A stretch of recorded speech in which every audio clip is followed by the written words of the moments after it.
Over the years, I assembled this collection of 10,000 dolls from all over the world, which to me represent works of art of the finest craftsmanship, thus preserving a heritage that was being threatened. I am and always have been intrigued by their mystery because of the likeness of these characters to humans.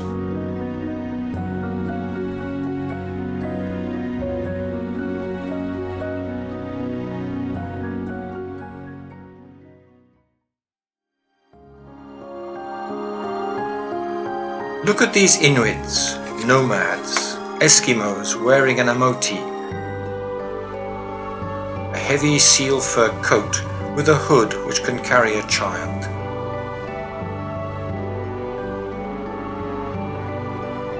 Watch this character whose eyes are filled with inspiration and who is found in 4 of the most important religions of our land. His name is Moses, Jesus, Muhammad, or Buddha. They are mediators between God and mankind. In the respective Bibles, their holy books, this being has been empowered to lead his people. In order for people to listen to him, their God granted him extraordinary powers. Among them, the power to turn his stick into a snake and back again.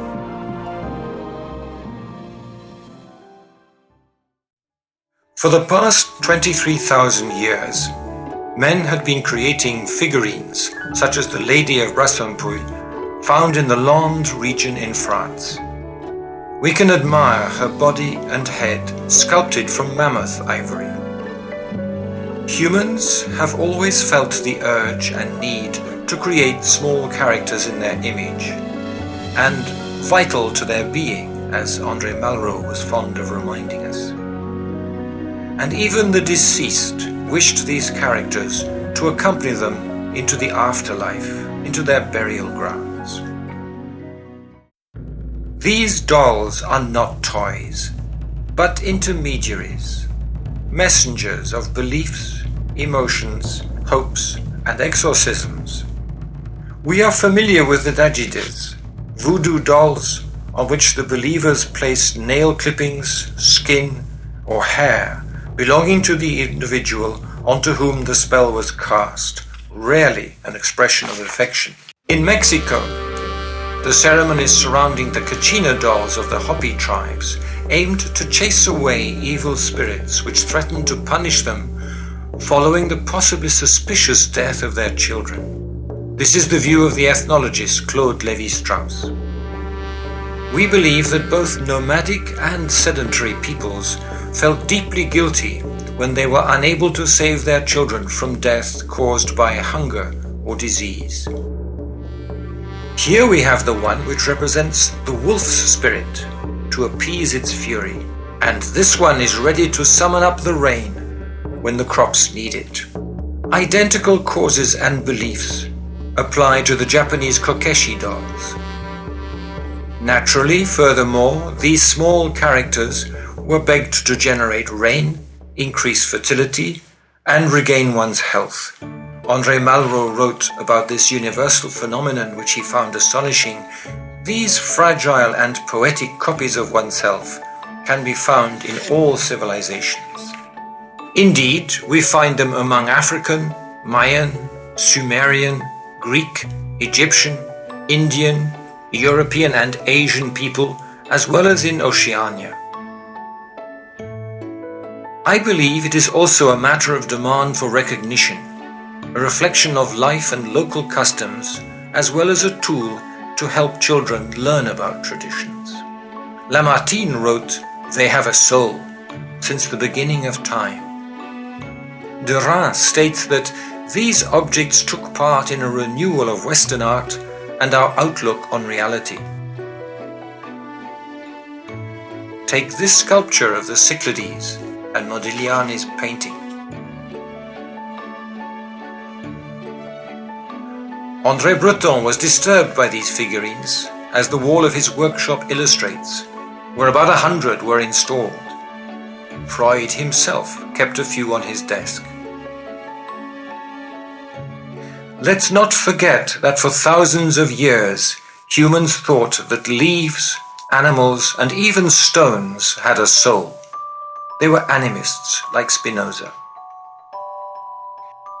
Nowadays, why do our filmmakers and our advertisers integrate so much of the world of plants and animals into our daily life through their creations, their cartoons?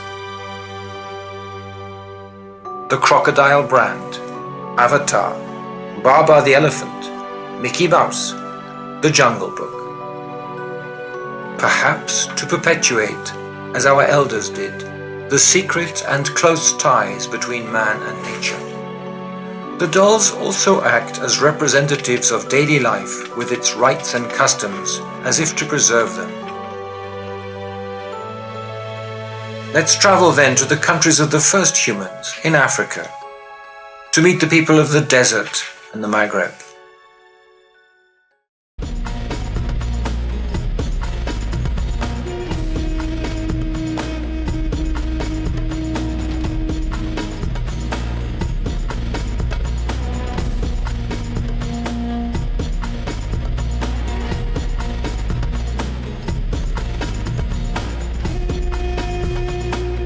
In the years 1900, Baroness Belling was a famous costume designer for the great theatres of St. Petersburg and Tehran. Exiled, she left for Damascus and created there a theatre where there had been none. Later on, she created these little personalities of everyday life, movingly realistic.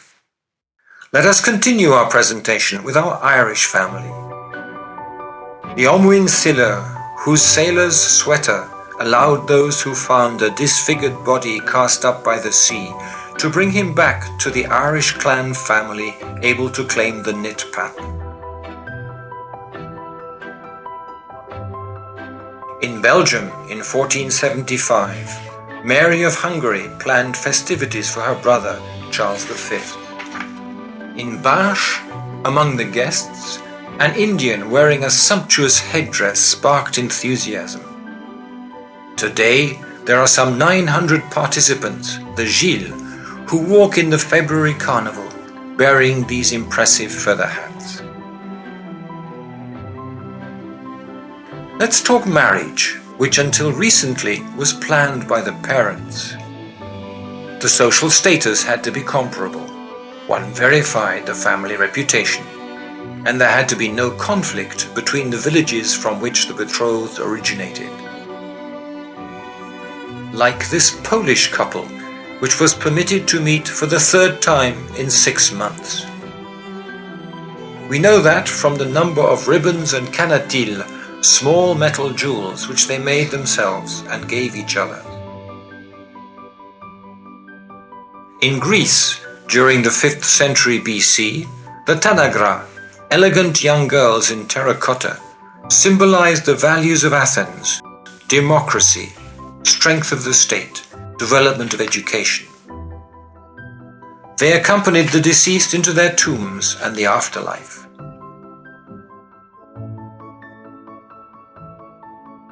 The Evzon with pleated skirt, the fustanella, are Greek heroes of the First World War, and as a token of gratitude, they guard the parliament and the residence of the President of the Republic in Athens. These dolls attest to the need for remembrance and respect of customs. These ones are shepherds. Let's listen to these ambassadors of the great lands of the north, the Dane with fine lace and inquisitive eyes, the Finn covered with fur and embroidery, both defending their wild territories.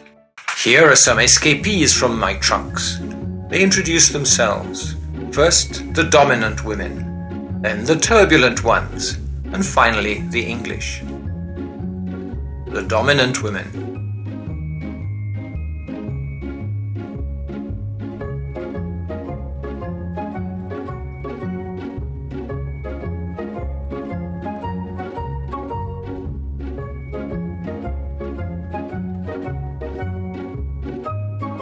The turbulent ones.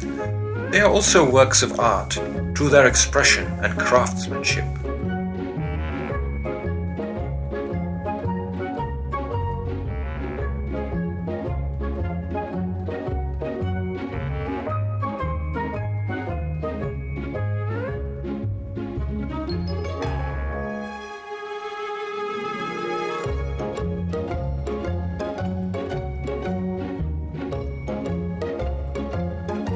Then the Slavs, and wise Italian women, whom English guards are pursuing.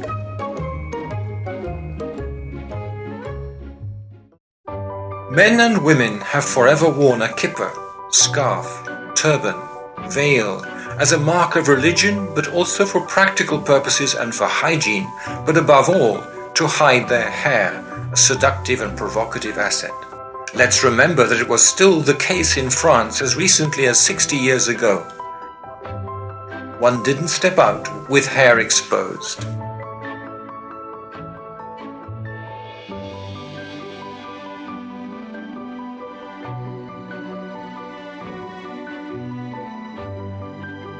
Look at the tricolor cockade on the headdress of this woman from Lorraine, and that one from Alsace, who both highlight their loyalty to France. The world champion of headdress diversity is Brittany, with 150 different headdresses.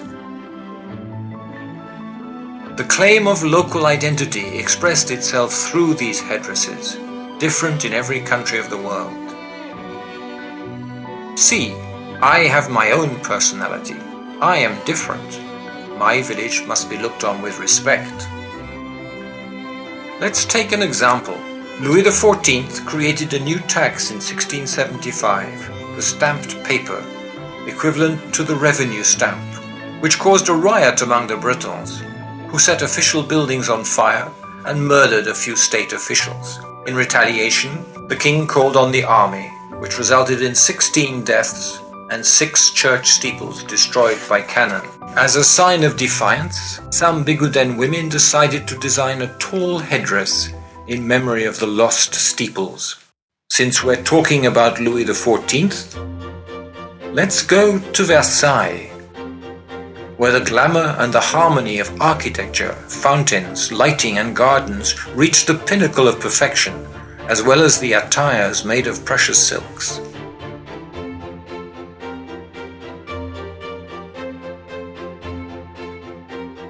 After the royal court, we move on to the Revolution. The revolutionaries cut off heads in order to transform France profoundly, in their wild way, from the worse to the better, changing its social hierarchy and administration, and bringing about a slow evolution of its mentalities toward democracy. Let's leave for Asia, where the oldest traditions remain, even more than elsewhere. The many rites allow us to appreciate the elegance of dances, the shimmering colors, and the extreme sophistication of the attires. Nowadays, most young Japanese girls who reach the age of 20 must take part in the Toshinga, a centuries-old archery contest, thus showing their prowess.